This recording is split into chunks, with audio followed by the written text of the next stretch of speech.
Il s'agit d'un outil de prévention et de prise de conscience sur le sujet des violences. Un nouveau support facile, simple d'utilisation. 20 000 supports ont été édités en format de poche, tous écrits en français et en anglais pour être compris de tous et pour sensibiliser un maximum de personnes. Un outil très parlant également puisqu'il représente les degrés de violence dans les relations de couple, que ce soit entre adultes ou entre jeunes.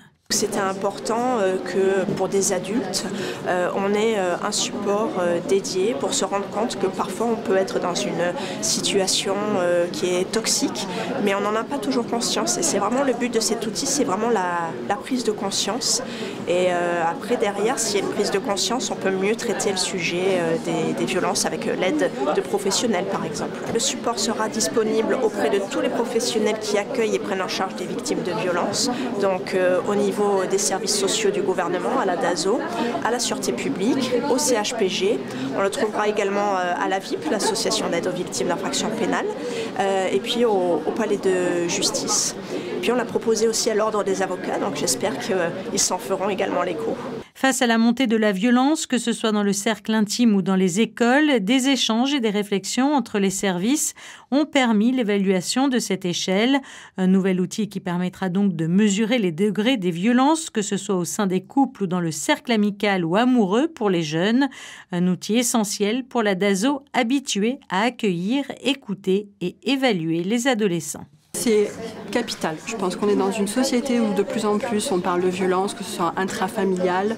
On se rend compte de plus en plus qu'on a des enfants et des adolescents qui vivent dans un climat où il y a de la violence psychologique, de la violence physique au sein même des deux parents. Et on se rend compte aussi que ces enfants-là sont victimes. Donc c'est vrai qu'avec ce qui se passe au niveau du harcèlement, ce qui se passe maintenant au niveau des violences, nous c'était capital d'avoir vraiment un outil sur lequel on pouvait s'appuyer.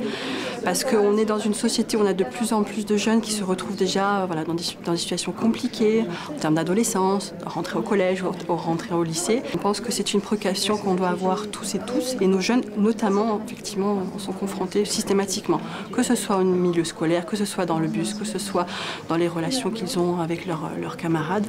Donc oui, c'était important, effectivement, de pouvoir en parler, parce que ça fait partie de leur vie au quotidien. Le 25 novembre prochain se tiendra la journée contre les violences.